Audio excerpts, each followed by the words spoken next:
جب انسان جہالت میں ہوتا ہے، لا علمی کے دور میں ہوتا ہے، تو وہ مردوں کی طرح ہوتا ہے. اصل زندگی دل کی زندگی، اور دل کی زندگی کے لیے کیا ضروری ہے؟ قرآن کا مطالعہ. اللہ سبحانہ وتعالیٰ نے آپ پر انعام کیا، آپ پر اپنی رحمت فرمائی اور آپ کو قرآن کا نور عطا کر دیا. قرآن نے زندگی عطا کی. یا ایھا الذین آمنوا استجیبوا للہ وللرسول اذا دعاکم لما یحییکم. قرآن مجید کی آیت کا مفہوم یہ ہے کہ اے لوگوں جو ایمان لائے ہو، اللہ سبحانہ وتعالیٰ کے اس حکم کے اوپر لبیک کہو جو تمہیں زندگی عطا کرتا ہے. لما یحییکم. تو حقیقت یہ ہے کہ قرآن ہمیں زندگی عطا کرتا ہے، جینے کا ڈھنگ سکھاتا ہے، حق و باطل کے درمیان فرق بتاتا ہے، کس موقع پر کیا کرنا چاہیے، کیا بولنا چاہیے، کیا نہیں بولنا چاہیے. ان سب چیزوں کے بارے میں رہنمائی عطا کرتا ہے، ایک نئی نظر عطا کرتا ہے، ایک نئی سوچ عطا کرتا ہے. اور یہ کوئی معمولی بات نہیں ہے. تو اس لیے القرآن حیاتی کہیے، نور فی الظلمات، یہ ایک روشنی ہے. کریے ترجمہ. کس چیز کے اندھیرے؟ جہالت کے اندھیرے، غم کے اندھیرے، خوف کے اندھیرے، مستقبل کے بارے میں جو اندیشے ہیں ان کے اندھیرے کہ کل ہمارے ساتھ کیا ہوگا. ان سب میں یہ ایک نئی راہ دکھاتا ہے، ایک روشنی دکھاتا ہے. نور فی الظلمات، ہر طرح کے اندھیروں میں قرآن ایک روشنی. اندھیرا کیا ہوتا ہے؟ ایک ایسی کیفیت جس میں انسان کو کچھ سجائی نہ دے، کچھ سمجھ میں نہ آئے کہ مجھے کیا کرنا ہے، کس طرف جانا ہے، میرے لیے کیا فائدہ مند ہے اور کیا نقصان دہ ہے. کبھی ہوا آپ کے ساتھ ایسے کہ آپ زندگی میں کسی ایسے موڑ پہ کھڑے ہوں، ایسے چوراہے پر کھڑے ہوں جب آپ کو یہ سمجھ نہ آ رہا ہو کہ آپ کو آئندہ کس طرف کا رخ اختیار کرنا ہے، کسی خاص موقع کے اوپر آپ کو کیا طرز عمل اختیار کرنا ہے، تو اس وقت آپ قرآن پڑھنا شروع کر دیتے ہیں. اور کیا ہوتا ہے؟ جواب مل جاتا ہے. کیا آپ سب کو قرآن سے جواب ملے؟ ہر روز ملتے ہیں، ہر روز قرآن سے جواب ملتے ہیں. دل پہ ایک اندھیرا سا آتا ہے، ایک غم سا آتا ہے، ایک انجانے خوف کی سی کیفیت آتی، اور پھر جب آپ قرآن کھولتے ہیں تو آپ کو آنسر مل جاتا ہے. یہی وہ نور ہے، یہی وہ روشنی ہے، یہی وہ ہدایت ہے جو انسان کی مسلسل رہنمائی کرتی رہتی. اور یہ اندھیرے صرف دنیا میں نہیں ہے، مرنے کے بعد اندھیرا کہاں ہے؟ قبر میں. وہاں کس سے روشنی ہوگی؟ قرآن سے روشنی ہوگی. قیامت کے دن جب لوگ اٹھیں گے تو دو طرح کے لوگ ہوں گے، کچھ اندھیروں میں ہوں گے اور کچھ روشنی میں ہوں گے. تو روشنی کس کو نصیب ہوگی؟ اہل القرآن کو، جنہوں نے اپنی زندگی قرآن کی رہنمائی میں اور قرآن کی روشنی میں گزاری. تو نور فی الظلمات، سوچ کے پڑھیے. اس کو چھوڑ تو نہیں سکتے نا، یہ تو لائٹ ہے ہمارے لیے. زندگی کا سارا یہ سفر اندھیرا ہے سوائے اس کے جس کے پاس اس کی روشنی. ہم سب اندھیروں میں ہیں سوائے ان کے جن کے پاس قرآن کا نور ہے. وہی صحیح اور غلط کا فرق پہچانتے ہیں. ورنہ تو امیجن کریں ایک اندھیری سیاہ رات، آپ کہیں جا رہے ہیں، رات کا اندھیرا بھی ہے اور پھر بادل بھی ہے اور اوپر سے بارش بھی برس رہی ہے. تو خواہ آپ کی گاڑی کی کتنی بھی تیز لائٹس ہوں، کیا عالم ہوتا ہے سڑک پر؟ کچھ نظر آتا ہے؟ نہیں نظر آتا نا. اس وقت آپ کو سڑک پہ لگی ہوئی بتیاں فائدہ نہیں دیتی سوائے ان بتیوں کے جو آپ کی گاڑی کے ساتھ لگی ہوتی ہیں، اور ان کی روشنی میں آپ تھوڑا تھوڑا راستہ دیکھ کر اپنی رفتار کم یا زیادہ کر لیتے ہیں. بالکل اسی طرح اس زندگی میں بھی بہت سے اندھیرے ہیں، اس دنیا میں بہت سے اندھیرے ہیں. جب آپ کے پاس لائٹ ہوتی ہے تو آپ اس کی روشنی میں اچھے برے کو پہچانتے ہوئے گزرتے چلے جاتے ہیں. مجھے کیا کرنا ہے کیا نہیں کرنا. جب روشنی ہوتی ہے تو گاڑیاں ٹکراؤ سے بچ جاتی ہیں، لیکن جو شخص اندھیرے میں چلتا ہے وہ کسی بھی چیز سے نقصان اٹھا سکتا ہے. حتیٰ کہ آپ پیدل بھی چل رہے ہوں اور اگر آپ کے پاس ٹارچ نہ ہو، اور خصوصاً آپ کسی جنگل میں چلے جا رہے ہو، تو پھر کیا ہوتا ہے؟ کوئی سانپ، کوئی بچھو، کوئی بھی چیز آپ کو کاٹ سکتی، کوئی چیز آپ کو ٹکرا سکتی، یا آپ کسی چیز سے ٹکرا سکتے ہیں. لیکن اگر آپ کے پاس روشنی ہو تو آپ کو نظر آتا جاتا. جب رات کو لائٹ چلی جاتی اور آپ کو اٹھ کر صرف واش روم تک ہی جانا ہو تو کیا چاہیے ہوتا ہے؟ روشنی چاہیے ہوتی ہے، کینڈل چاہیے، ٹارچ چاہیے. اور اب تو اللہ بھلا کرے موبائل بنانے والوں کا کہ جنہوں نے اس میں ایک ٹارچ لگا دی ہے یا اس کی اپنی روشنی، اب لوگ اس کی روشنی سے استفادہ کرتے ہیں. لیکن اس کے اندر بھی اندھیرے بھی ہیں اور روشنی بھی ہے. یہ ڈپینڈ کرتا ہے کہ آپ کیا کلک کرتے ہیں، کیا دیکھتے ہیں. تو قرآن کیا ہے؟ نور فی الظلمات، ان سارے اندھیروں میں ایک روشنی ہے کہ میرا راستہ کون سا ہے اور مجھے کیا کرنا ہے، کس طرف کو جانا ہے. انسی فی خلواتی، انسی فی خلواتی، قرآن کیا ہے؟ میری انسیت ہے. کس میں؟ فی خلواتی، میری تنہائیوں میں. جس شخص کے پاس قرآن ہوتا ہے اور جس کا تعلق قرآن کے ساتھ ہوتا ہے وہ کبھی تنہا نہیں ہوتا، اس کو تنہائی نہیں ڈستی، وہ تنہائی کو بھی انجوائے کرتا ہے۔ یہ بڑے حیرت کی بات ہے، کیوں؟ اس لیے کہ قرآن اللہ کا کیا ہے؟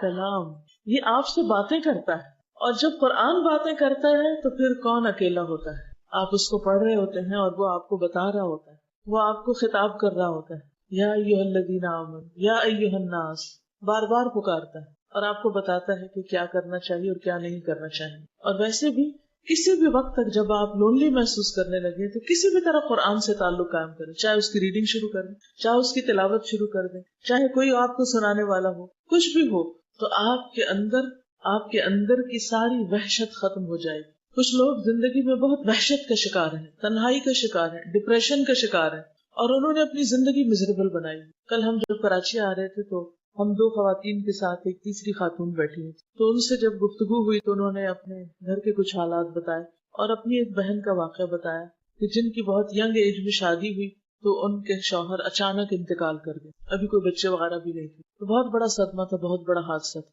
بہرحال ماں باپ کے گھر واپس آ گئی۔ اس کے بعد کچھ سال کے بعد ماں باپ نے پھر سمجھایا بجھایا اور ایک ڈاکٹر کے ساتھ ان کی شادی کر دی۔ اتفاق یہ ہوا کہ کچھ سال کے بعد ان کی بھی اچانک ڈیتھ ہو گئی۔ دوسری دفعہ اسی قسم کا پھر حادثہ ہو۔ اب ایسے شخص کی حالت کیا ہو سکتی، کیا کیفیت ہو سکتی؟ غم کی، دکھ کی، پریشانی، کہ وہ ہر ایک سے الوف ہو گئی، دنیا کی کسی بھی چیز میں ان کا دل نہیں لگتا، سب رشتوں سے بیزار ہو گئی، کسی چیز سے محبت نہیں کرنا چاہیے، زندگی میں کوئی ہوپ نہیں، رونق نہیں، کوئی روشنی نہیں، کوئی انسیت نہیں۔ حل کس میں ہے؟ قرآن میں۔ قرآن ہیل کرتا ہے، وہ شفا ہے۔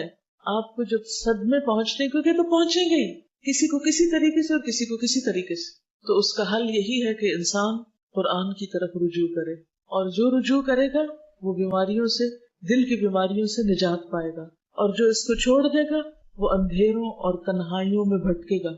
تو میں ایسے تمام لوگوں کو جو کسی بھی طرح کے کسی ڈپریشن کا شکار ہے، وہ کسی نہ کسی قرآن کلاس کو جوائن کر لیں، اور کچھ ہی دن کے بعد دیکھیں گے کہ ان کی دل کی حالت بدلنا شروع ہو جائے گی۔ اور اگر آپ لوگ بھی جو اس وقت ایمان سے بھرے ہوئے ہیں، ایک ولولے سے بھرے ہوئے ہیں اور خوشی سے بھرے ہوئے ہیں کیونکہ قرآن کی دولت آپ کو ملی ہے، اگر آپ نے بھی اس کو چھوڑ دیا تو آپ بھی اندھیروں اور وحشتوں کی طرف لوٹ جائیں گے، کیونکہ یہ روشنی ہے نا۔ اگر روشنی کو آپ رکھ دیں گے تو کیا ہوگا؟ اندھیرا ہو جائے گا پھر سے۔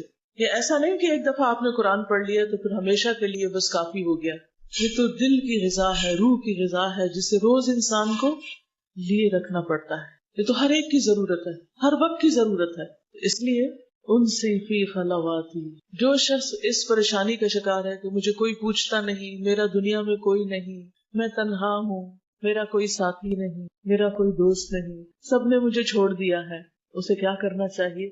قرآن کو تھام لینا چاہیے، اور قرآن کی وجہ سے آپ کو ایسے ایسے مخلص دوست اور ساتھی اور ایسے پیارے لوگ ملیں گے کہ آپ کی ساری تنہائیاں دور ہو جائیں۔ یعنی خود قرآن بھی آپ کی تنہائی میں آپ کا دوست ہے، لیکن قرآن کی محبت کی وجہ سے ایسے لوگ آپ کے بہترین دوست ہوں گے جن کو آپ قرآن کی وجہ سے دوست بنائیں گے، کیونکہ آپ جن لوگوں میں بیٹھتے ہیں ان کے اندر کی کیفیات کو بھی جذب کر رہے ہوتے ہیں۔ آپ کو کلاس کے اندر کیوں مزہ آ رہا ہوتا ہے؟ کیونکہ سب انجوائے کر رہے ہوتے ہیں، تو جب سب انجوائے کر رہے ہوتے ہیں تو آپ بھی انجوائے کرنے لگتے ہیں، کیونکہ سب کی وائبز ایک جیسی ایک دوسرے کو آ رہی ہوتی، تو ایک پورا ماحول ہوتا ہے۔ یہی قرآن اگر ہم اکیلے بیٹھ کے پڑھیں تو یہ کیفیت نہیں ہوتی جو ایک مجلس کے اندر ہوتی۔ اسی لیے حدیث میں آتا ہے وَمَا اجْتَمَعَ قَوْمٌ فِي بَيْتٍ مِّن بُيُوتِ اللَّهِ يَتَدَارَسُونَهُ بَيْنَهُمْ إِلَّا وَنَزَلَتْ عَلَيْهِمُ الرَّحْمَةُ وَحَفَّتْهُمُ الْمَلَائِكَةُ، کہ جب بھی کچھ لوگ اللہ کے گھروں میں سے کسی گھر میں اکٹھے ہوتے ہیں، یتلون کتاب اللہ کی کتاب کی تلاوت کرتے ہیں، وَيَتَدَارَسُونَهُ بَيْنَهُمْ، اور آپس میں ایک دوسرے کو اس کا درس دیتے ہیں، سیکھتے سکھاتے ہیں، ڈسکشن کرتے ہیں، اس میں غور و فکر کرتے ہیں، تدبر کرتے ہیں، مل جل کر پڑھتے ہیں، تو پھر کیا ہوتا ہے؟ ان کو کیا ملتا ہے؟ نزلت علیہم الرحمۃ، ان پر رحمت نازل ہوتی، ان پر سکینت طاری ہوتی، فرشتے ان کو گھیر لیتے ہیں، اکٹھے ہو کر ان کو آسمانی دنیا تک چھا جاتے ہیں اور ان کو اپنے پروں کے سائے تلے سمیٹ لیتے ہیں۔ اور پھر جب یہ مجلس ختم ہوتی ہے تو اللہ سبحانہ وتعالیٰ کے پاس جاتے ہیں، اور پھر اس حدیث کے آخر میں آتا ہے کہ جس شخص کا عمل سست ہوا اس کا حسب نسب اور اس کا خاندان اس کو آگے نہیں بڑھا سکتا، یعنی پھر وہ ساتھ ساتھ عمل کرنے والے بھی ہوتے ہیں۔ اور وہ حدیث تو آپ نے سنی رکھی ہوگی کہ جس میں آتا ہے کہ تم میں سے کیا کوئی شخص چاہتا ہے کہ ہر روز صبح بطحان اور عقیق جائے اور 2 موٹی تازی اونٹنیاں بغیر کسی قطع رحمی اور ظلم کے لے آئے. تو آپ نے یہ بتا کر، اور اتفاق یہ کہ اس دفعہ مدینہ میں ابھی میں عمرہ سے واپس آ رہی ہوں اللہ کے فضل سے، تو مدینہ میں مجھے بتان اور عقیق دونوں جگہ جانے کا اتفاق ہوا، کیونکہ یہ نام تو سن رکھے تھے لیکن مجھے پتہ نہیں تھا کہ یہ ہیں کہاں. جب بھی یہ بتان اور عقیق آتا تھا نا لفظ، تو میں سمجھتی تھی کہ ایک یہاں ہے اور ایک یہاں، ساتھ ساتھ 2 چیزیں، لیکن وہ تو ایک طرف نکلی مدینہ کی اور دوسری طرف نکلی، اور اتنی وسیع جگہ. تو ان وادیوں میں ظاہر ہے کہ مختلف طرح کی ایکٹیویٹیز ہوتی تھی. وہاں پر اونٹوں کی منڈیاں لگتی ہوں گی، وہاں بہترین قسم کے سوداگر ہوتے ہوں گے، تو وہاں سے فری میں مفت میں جا کر کوئی لے آئے. تو آپ نے فرمایا کہ اس سے بہتر ہے کہ تم میں سے کوئی شخص مسجد میں آئے اور اللہ کی کتاب کی 2 آیتیں پڑھے. 2 آیتیں پڑھے یا پڑھائے، سیکھے سکھائے. تو جب میں مسجد نبوی جاتی تو اس خیال سے کچھ آیتیں پڑھ لیتی کہ یہاں آ کر اس مسجد میں پڑھنا وہ اونٹنیوں کے حاصل کرنے سے بہتر ہے. اب یہ آیتیں آپ سوچ سکتے ہیں، آپ ہو سکتا ہے کہیں کہ ہم قرآن کھول کے پڑھیں. نہیں، آپ اگر 2 قرآنی دعائیں پڑھ لیتے ہیں تو 2 آیتیں پڑھ چکے ہیں. تو بعض اوقات رش بھی ہوتا ہے نا، تو آپ قرآن نہیں نکال سکتے یا اپنے ساتھ نہیں لے جا سکتے، تو آپ کیا کریں، قرآنی اور مصنون دعاؤں کی کتاب یا ایپ نکال کے، اپلیکیشن بھی ہے نا، آپ اس کو نکال کر چند دعائیں پڑھ لیں. دعا کی دعا، آیت کی آیت، ثواب کا ثواب. اس سے زیادہ اور کیا چاہیے ہمیں. تو آپ میں سے جو بھی مسجد نبوی جائے وہ اس سنت پر ضرور عمل کرے. تو بتان اور عقیق کی وادیوں سے اونٹنیاں لے کر آئے. تو آپ لوگ بھی ہر روز یہ اونٹنیاں سمیٹ سکتے ہیں، ہر روز. یا اپنے گھر والوں کے ساتھ 2 آیتیں پڑھ لیں، یا اپنے کولیگز کے ساتھ، جہاں بھی آپ جا رہے ہیں، اس اسکول جا رہے ہیں، یونیورسٹی جا رہے ہیں، کہیں جاب کے لیے جا رہے ہیں، شادی ہو کر کہیں جا رہے ہیں، کسی بھی جگہ، تو آپ کیا کریں، ہر روز قرآن پڑھیں. اور پھر خاص طور پر سیکھنے سکھانے کا عمل. زندگی کے ہر دن میں کسی نہ کسی کو کچھ نہ کچھ ضرور سکھائیں. آج آپ کی تکمیل ہوئی، کل سے ہی اگر آپ سورۃ الفاتحہ کسی کے ساتھ بیٹھ کر پڑھ لیں، اس کو لفظی ترجمہ سکھا دیں. لمبی چوڑی تفسیر نہ بھی کریں، تھوڑا سا بھی اس کسی کے ساتھ مل کر علمی مذاکرہ کر لیں. آپ کی روح جاگتی رہے گی، آپ پر کبھی ڈپریشن نہیں آئے گا. گارنٹی دیتی ہوں. جو لوگ اس کام میں مشغول ہوتے ہیں وہ غموں اور دکھوں سے بے نیاز ہو جاتے. یہ نہیں کہ ان کی زندگی میں غم اور دکھ ہوتے نہیں، ہوتے ہیں، سب کی زندگی میں ہوتے ہیں. لیکن قرآن کا سیکھنا اور سکھانا ایک ایسا عمل ہے جو انسان کو غم سے نجات دیتا ہے. امی کے ساتھ بیٹھ جائیں، دادی کے ساتھ بیٹھ جائیں، ابا کے ساتھ بیٹھ جائیں، بھائی کے ساتھ بیٹھ جائیں، بہن کے ساتھ، بیٹی کے ساتھ. کوئی نہیں گھر سے سنتا تو محلے کے بچوں کو اکٹھا کر لیں، لیکن کوئی نہ کوئی طریقہ مل کے پڑھنے کا جاری رکھیں. اس طرح آپ اس کو بھولیں گے نہیں اور آپ کی زندگی ایک خوشحال زندگی ہوگی. کیا یہ بات سمجھ میں آ گئی آپ کو؟ صحیح، واقعی سوچ لیا آپ نے کس کے ساتھ پڑھنا ہے؟ سوچ لیا نا. کوئی نہ کوئی تو سن ہی لے گا. اور اگر کوئی بھی نہیں سننے والا تو کیا کریں گے آپ؟ کوئی بھی نہیں سنتا، کوئی بھی نہیں مانتا، تو آپ خود قرآن لے کر بیٹھ جائیں گے بلند آواز سے، دل میں نہیں، بلند آواز سے کچھ آیتیں پڑھیں گے اور اس کا ترجمہ بھی پڑھیں گے. اگر آپ اس کی ریویژن کرتے رہے تو آپ کو یہ بھولے گا نہیں، ورنہ تو قیامت کے دن کیا ہوگا؟ وقال الرسول یا رب ان قوم اتخذوا هذا القرآن مہجورا. رسول کہیں گے کہ اے میرے رب، میری قوم نے اس قرآن کو چھوڑ دیا تھا. کیا آپ یہ چاہتے ہیں کہ قیامت کے دن رسول اللہ صلی اللہ علیہ وسلم آپ کے بارے میں یہ فرمائیں کہ آپ نے قرآن کو چھوڑ دیا تھا؟ آپ کے ماں باپ نے آپ کو پڑھنے کے لیے بھیجا، آپ کے ٹیچرز نے آپ کو پڑھایا، آپ کے ساتھ دن رات محنت کی، آپ کے سبق سنے، آپ کے پیپر چیک کیے، آپ کے ریزلٹ تیار کیے، آپ کے سرٹیفکیٹ بنائے، آپ کے لیے جگہ تیار کی، آپ کے لیے سارے انتظامات کیے، اور آپ یہ سارا خزانہ لینے کے بعد اس کو بھول جائیں؟ کیا خیال ہے؟ کیا احسان کا بدلہ ایسے ہی دیتے ہیں؟ ان سب کا احسان ہے نا ہم پر، تو اس کا بدلہ کیا ہے کہ ہم ان کے لیے صدقہ جاریہ بنے. اور صدقہ جاریہ صرف پڑھ کے نہیں بنا جا سکتا جب تک کہ اس کو آگے نہ چلایا جائے، اس کو پڑھتے رہیں. شادی کے دن بھی پڑھیں، گھر میں کوئی فوتگی ہو جائے اس دن بھی پڑھیں، کہیں سفر پہ جا رہے ہیں اس دن بھی پڑھیں، پڑھنا نہ چھوڑیں. اب تو اگر قرآن مجید آپ کے پاس نہیں تو موبائل پر بھی قرآن مجید کی اپلیکیشن موجود ہیں. کوئی بہانہ ہی نہیں رہ گیا کہ اوہ آج ہم اس لیے نہیں پڑھ سکے کیونکہ وہ ہمارے پاس کچھ تھا نہیں، وہ میرا قرآن گھر میں رہ گیا. نہیں، کہیں پر بھی ہو، پڑھتے رہیے. اگر آپ پڑھتے رہیں گے تو آپ کے دل کی یہ بہاریں کبھی بھی خزاں میں نہیں بدلیں گی، یہ بہاریں بہاریں ہی رہیں گی. اور اگر آپ نے اس کو پڑھ کر بھلا دیا تو پھر کیا ہوگا؟ من اعرض عن ذکری فإن له معیشۃ ضنکا. جس نے میرے ذکر سے منہ موڑا میں اس کے لیے زندگی تنگ کر دوں گا. اس کے دل میں تنگی، اس کے گھر میں تنگی، اس کے حالات میں تنگی، اس کے مال میں تنگی، ہر چیز میں تنگی شروع ہو جائے گی. ضروری نہیں کہ وہ چیزیں واقعی تنگ ہو، چھوٹی ہو، نہیں، وہ دل کی تنگی ہوگی جس میں ہر چیز پھر تنگ نظر آئے گی کہ آپ لوگوں سے بھی تنگ ہوں گے. کیونکہ ہوتا پتہ کیا ہے، جب قرآن پڑھتے نا آپ کے دل میں ایک نور ہوتا ہے، ایک روشنی ہوتی ہے اور دل کھلا ہوتا ہے. پھر تھوڑی سی بھی جگہ مل جائے، جیسے حرم میں جاتے ہیں، تھوڑی سی بھی جگہ مل جائے تو کتنے خوش ہوتے ہیں، مجھے جگہ مل گئی، مجھے سخت میں جگہ مل گئی. حالانکہ ادھر سے بھی دھکے پڑ رہے ہوتے ہیں، ادھر سے بھی پڑ رہے ہوتے ہیں اور آپ انتہائی تنگ ہوتے ہیں، لیکن پھر بھی خوش ہوتے ہیں.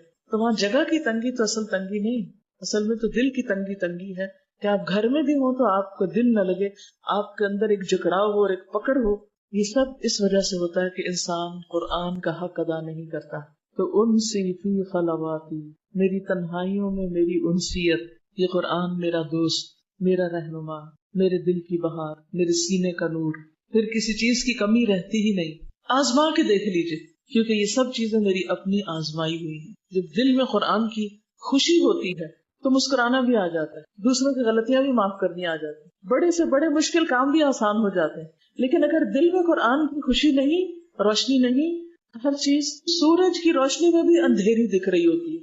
جیسے کھانا نہ کھائیں تو آنکھوں کے آگے اندھیرا آنے لگتا ہے بھوک سے، تو روح بھی بھوکی ہو جاتی ہے، وہ بھی آنکھوں کو اور دل کو اندھیرا کر دیتی، پھر کچھ نظر نہیں آتا. تو کسی کی خاطر نہیں، اپنی خاطر اس قرآن کو پڑھتے رہیے، ورنہ زندگی تنگ ہو جائے گی. وَنَحْشُرُهُ يَوْمَ الْقِيَامَةِ أَعْمَى، اور قیامت کے دن ہم اس کو اندھا اٹھائیں گے. قَالَ رَبِّ لِمَ حَشَرْتَنِي أَعْمَى، انسان کہے گا یا رب مجھے اندھا کیوں اٹھایا؟ قَالَ كَذَلِكَ أَتَتْكَ آيَاتُنَا فَنَسِيتَهَا. اللہ تعالیٰ فرمائے گا ہماری آیات تمہارے پاس آئی تھی، تم نے ان کو بھلا دیا ان کو. تو کیا آپ بھی ان میں شامل ہونا چاہتے ہیں جو قرآن کو پڑھ کر بھلا دے؟ نہیں، اللہ نہ کرے. تو اس کو یاد رکھنے کے طریقے معلوم ہونے چاہیے. اور یاد رکھیے کہ اکیلے اس پر جمنا اور اس پہ چلنا مشکل ہوتا ہے. کوئی نہ کوئی اپنا بڈی بنا لے، کوئی نہ کوئی اپنے ساتھ ملا لے، کسی گروپ کو جوائن کر لے، کچھ کر لیں، اور باہر نہیں تو اندر گھر میں اپنے بچوں کے ساتھ گروپ بنا لے. لیکن اجتماعی زندگی بسر کریں، تنہائی والی زندگی نہ بسر کریں. اس میں آپ دیکھیے کہ اللہ سبحانہ وتعالیٰ کے کتنے احکامات ہیں جو ہم سب کو اکٹھے مخاطب کیا جاتا ہے. یا ایھا الذین آمنو، کون سا صیغہ ہے؟ آمنو جمع کا صیغہ ہے نا، تو سب اس میں شامل ہو جاتے ہیں. کتب علیکم الصیام ایاک نعبد و ایاک نستعین، ہر جگہ اکٹھے ہیں ہم، تو دین کا کام بھی اکٹھے ہو کر مل جل کر کیجئے. اگر آپ تنہا ہو جائیں گے تو وقت کے ساتھ آپ ختم ہو جائیں گے، آپ کا کام بھی ختم ہو جائے گا. لیکن اگر آپ کے ساتھ آپ کے ساتھی ہیں، آپ کے دوست ہیں، تو وہ آپ کے مرنے کے بعد بھی آپ کے لیے صدقہ جاریہ بنے رہیں گے. اس لیے اس کو چھوڑنا نہیں. نور فی الظلمات انسی فی خلواتی یا سعدی وہنائی. یا سعدی، اے میری خوش نصیبی. یہ خوش نصیبی کس چیز سے ہے؟ قرآن سے. حدیث میں آتا ہے ان اللہ لیرفع بہذا الکتاب اقواما وَيَدَعُ بِهِ آخَرِينَ، اللہ اس کتاب کے ذریعے کچھ قوموں کو، کچھ لوگوں کو بلندی عطا کرتا ہے. آپ کی عزت، آپ کی بلندی، آپ کا ذکر خیر آسمانوں میں کس وجہ سے؟ اس کتاب کی وجہ سے.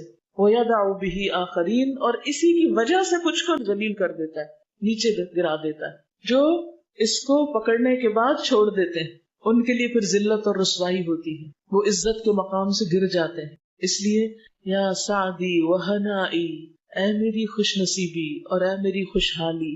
ہنا عمدہ زندگی، خوشحال زندگی، یعنی اس قرآن کی وجہ سے میری زندگی میں خوبصورتی ہے، خوشحالی ہے، امن اور سکون ہے. کیونکہ اللہ کا وعدہ ہے کہ جو ایمان لائیں گے اور عمل صالح کریں گے فَلَنُحْيِيَنَّهُ حَيَاةً طَيِّبَةً، ہم اس کو عمدہ زندگی بسر کروائیں گے. یعنی دنیا میں بھی اس کے لیے بہت سی انجوائمنٹ ہوگی، دنیا میں بھی بہت سی رحمتیں ہوں گی.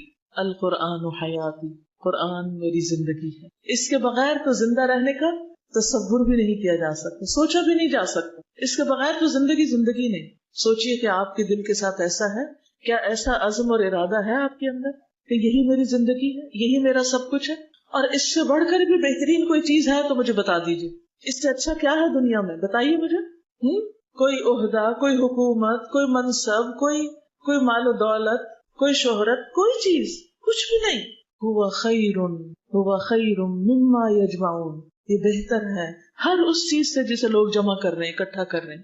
مال و دولت، زیورات اور پیسوں کے ڈھیر، اور سواریاں اور گھر اور کپڑے اور لباس اور ڈیزائنرز کے بیگ اور جوتے ان سب چیزوں سے بہتر ہے یہ قرآن. اس کو نہیں چھوڑنا، اس کا پڑھنا نہیں چھوڑنا، اس کا سمجھنا نہیں چھوڑنا، اس کا پڑھانا نہیں چھوڑنا، اس کو آگے پھیلانا نہیں چھوڑنا، کیونکہ یہی ذریعہ نجات ہے. پڑھیے اس شعر کو دوبارہ کہیے. القرآن حیاتی نور ملأ القلب.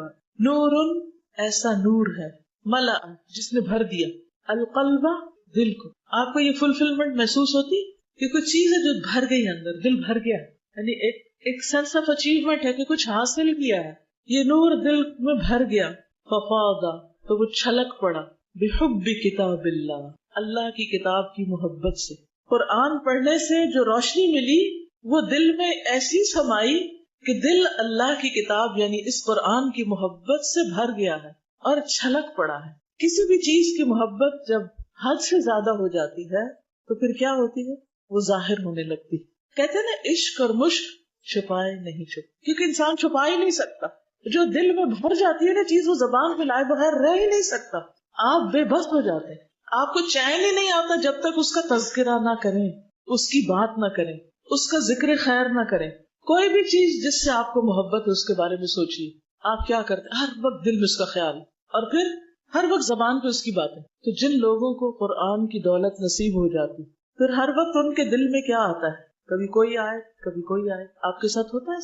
اتنا خوبصورت ہے یہ ایکسپیرینس کہ آپ چل رہے ہوتے ہیں اور کوئی چیز دیکھتے ہیں، فوراً قرآن کی آیت دل میں آ جاتی ہے.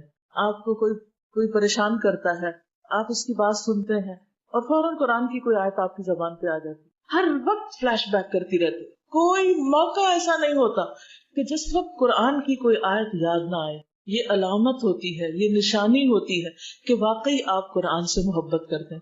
اور اگر یہ کیفیت نہیں ہوئی ابھی تک بھی آپ کی، تو اس کا مطلب یہ ہے کہ آپ نے قرآن کو ابھی دل میں نہیں اتارا. ابھی وہ صرف حلق تک رہا ہے.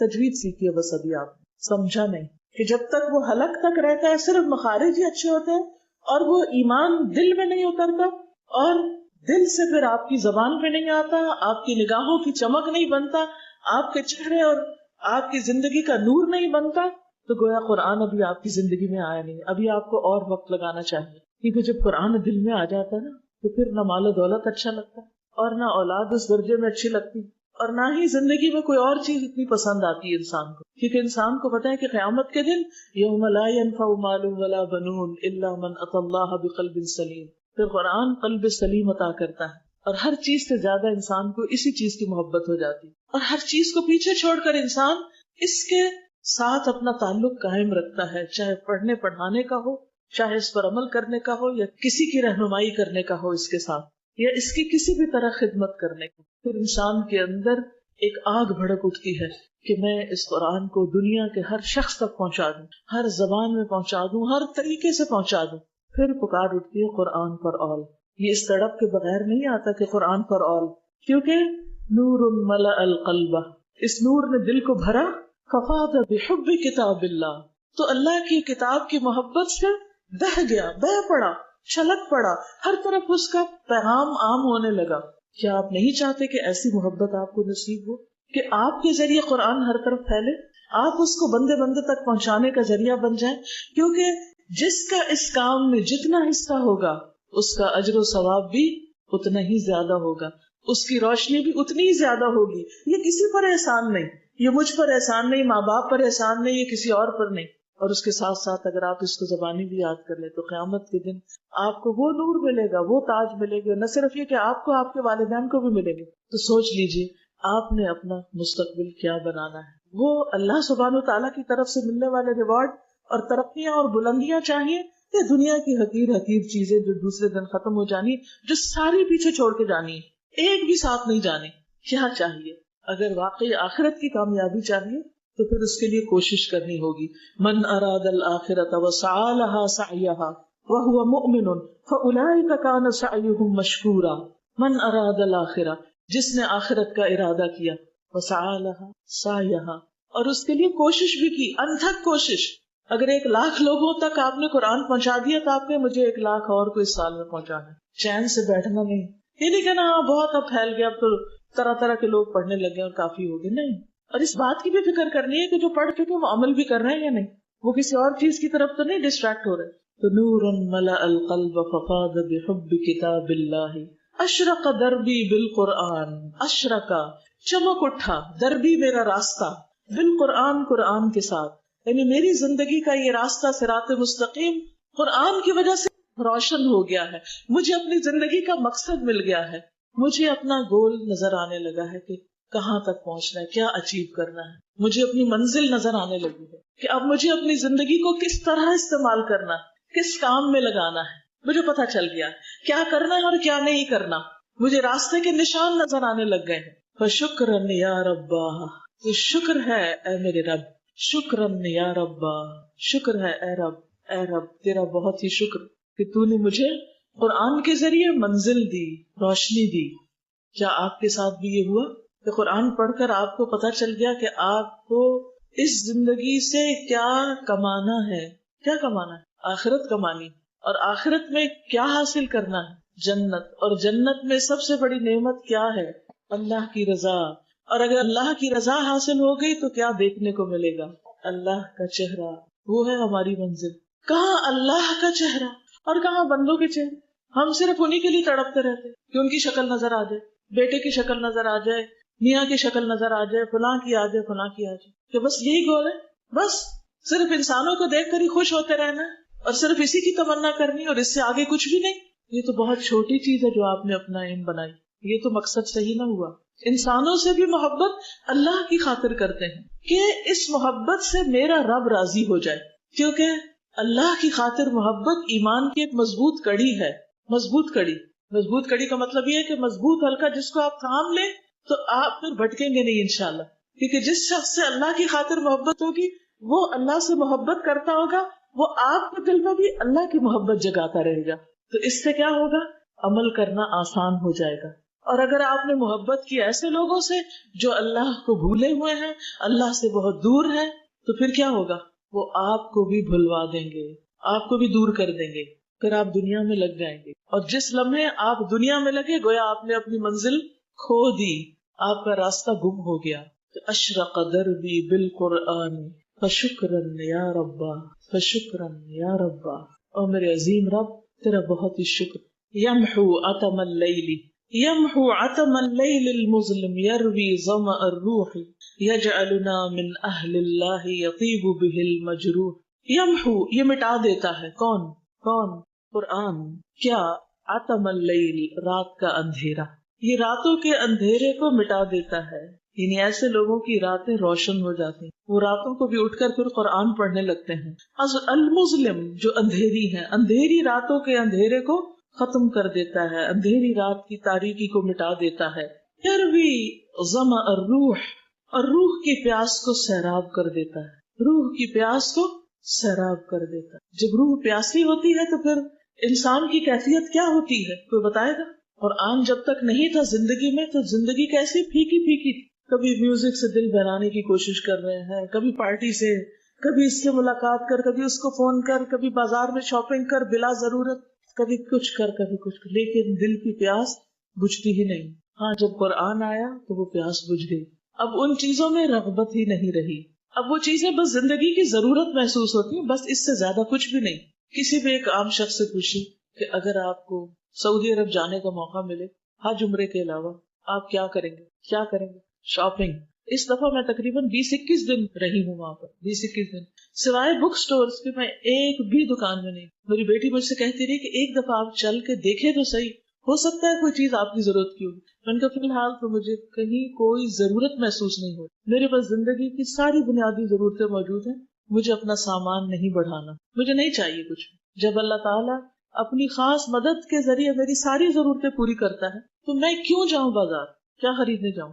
چاہیے ہی نہیں کچھ۔ اور کتابوں کی دکانوں پر آپ لوگوں کو ذہن میں رکھ کے نئی نئی کتابیں دیکھتی رہی کہ اچھا عقیدہ واسطیہ اور مقاعد الشیطان کے بعد اب آگے کیا پڑھانا ہے اور کس طرح سیراب کیا جا سکتا ہے پیاسی روحوں، اور اللہ سبحانہ وتعالیٰ نے اور نئے نئے تحفے مجھے عطا کیے۔